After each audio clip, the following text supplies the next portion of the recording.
You know what? Fair's Adam Silver. We slandered you all season for the regular season, and then you give us 3 Game 7s in the NBA's Eastern Conference and what probably has been the most entertaining first round since 2018. Let's get straight to it. What's going on, guys? Welcome back to BoxInOne, a basketball podcast and sports basketball content creation platform created by roischand and myself, talking Joachim Powell. We've been gone for a few days, to be honest. College, it does that to you. Finals prep, it does that to you. Work, employment, it does that to you. But we are back. Let's just talk about the 2 games in the Eastern Conference today.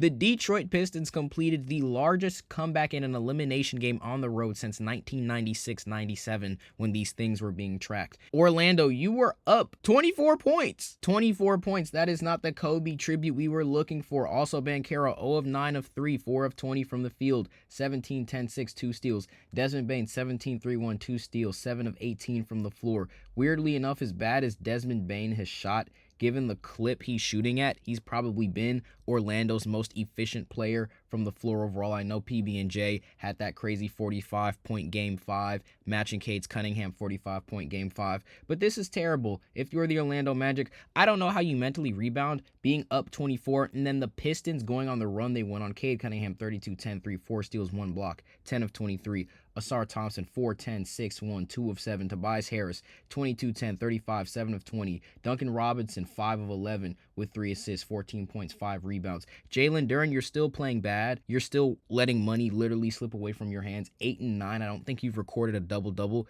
more than 2 times in this series, but 4 of 6. You did what you needed to do. But this is embarrassing. This is embarrassing for the Orlando Magic because you were up 24 points. You missed 23 straight field goals. You lose by 14. You lose by 14. You score 8 points in the fourth quarter. You didn't score in the last 7 minutes of the game. You didn't score more than a point in the last 7 minutes of the game. This is embarrassing. This is embarrassing. What happened? Regardless, 3-1 lead. Now we're getting a Game 7 in this series in Detroit on Sunday, May 3rd. I don't know how Orlando mentally regroups from that. Jamal Mosey, it looked like you were going to waltz into the second round. Banchero was going to get a deep run that we've desired for so long. And now you're going back to Detroit and you're probably getting belted. The Toronto Raptors coming down 2-0, somehow making this 3-3. RJ Barrett with a Tyrese Halliburton level shot. Cleveland, I don't know what's happening. Evan Mobley's probably been your best player this series. 26, 14, 3, 1, 9 of 15 from the floor, 3 of 7 from the field goal range. James Harden, 16, 9 and 9. You hear that? Ooh, triple-double. Watch 2 steals, a block. 5 of 14, 1 of 4 from 3. That's not good. Jared Allen, 14 and 7, 6 of 8. The bigs for Cleveland, ironically, have been showing up and doing their job. Then you have Donovan Mitchell showing up big in the second half. 24, 5, 2, 1 block, 11 of 26. 2 of 10 from 3, though. That's not good. In and out shot that probably would have won the game for the Cleveland Cavaliers when it was 102-104. Mobley still sent it to OT, though. Scotty Barnes on one leg, 25-7, 14, 3 steals, 3 blocks. 25-7, 14, 6 stocks, 11 of 21 from the floor. This is somebody who earlier on the pod channel, we said he was in depoy combos. People laughed at us. Now he's going for 6 stocks in the playoffs. Obviously, Wemby won depoy, but when we look at a guy who is really just a season away from being in those best in the world talks, look at Scotty Barnes. I'm not saying he's going to be best in the world next year, but for all the hype Jalen Johnson got for what he was doing on the Atlanta Hawks. Sidebar, but the Atlanta Hawks, you got blown out by 61 in your crib. You lost by 51 in your crib. 51 in your crib. I can't stress that enough. 51 in your crib. 51 in your crib. Play the Anne Hathaway clip. I'm very chill. I'm very loving and calm.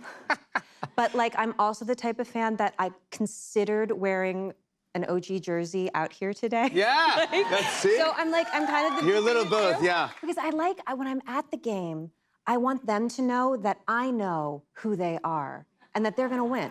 Yes. You know? Yeah, I don't wanna get out into oh, what are you doing, all that. I want them to know that you can do no wrong. I can't blame him for that. I really can't blame him for that. I just think you need Anne Hathaway to say that in many interviews before the game for OG to do what he absolutely did. At one point, OG outscored the Hawks. OG had 23 before the entire Hawks team had 22. It was 72-22. I don't know how you let that happen in Wakanda. Going back to the Toronto Raptors, though. Jacoby Walter, wow, 24-5 with 3 steals. 4 of 12 from 3. They're just playing empty the Clip FC. RJ Barrett, 24-9, 3-1. 4 of 12 from 3. Excuse me, RJ Barrett, 4 of 12 from 3. Jacoby Walter, 4 of 9 from 3. Colin Murray-Boyle still playing as a center, 17-7, 6 of 10 from the floor. Jamal Shed, great defense, only went 2 of 9 from the field. This is a team in the Toronto Raptors that without a point guard and a big have somehow made things very competitive with the Cleveland Cavaliers, who acquired James Harden to make a finals run. What is going on in the NBA's Eastern Conference? And then you have the Boston Celtics probably blowing a 3-1 lead tomorrow to the Philadelphia 76ers. Joel Embiid came back, and he has been hunting, y'all. 26-10-6 in his first game back, 33-4-8 in a Game 5 win, 19-10-8 in a Game 6 win. And it's not just Joel Embiid turning back the clock. When we look at what Paul George has done in this playoff series, 23-4-3 in Game 6, 16-9-7 in Game 5. He's been averaging about 20 points per game in this series on relatively good splits, about 44-40, 80 from the free throw line. VJ Edgecombe, Tyrese Maxey being a 1-2 punch combination in that backcourt. The Boston Celtics, you're reverting back to old ways. Live by the 3, die by the 3. Well, you're dying by the 3 right now. When you're not hitting shots, this team does not have an offensive identity. Jaylen Brown is playing do-him-cuz isolation ball. I think it says a lot, unfortunately, when Jason Tatum, off of a torn Achilles, is still your team's leading assist leader with 7 assists a game, over 7 assists a game actually in these playoffs, coming off of a torn Achilles,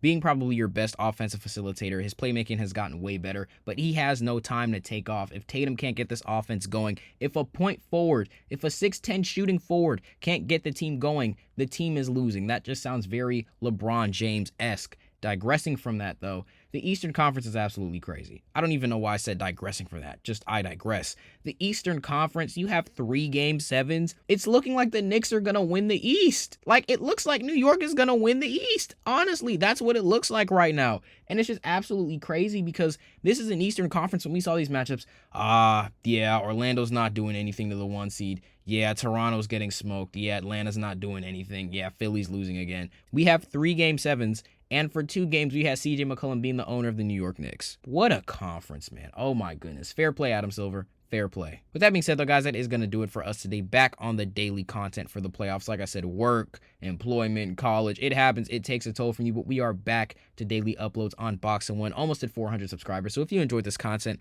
make sure to like, comment, share, and subscribe. Follow all these socials in the description. Instagram, TikTok, Twitter, X. Wherever you get your hoops content, we're there. And we will see you all in the next one.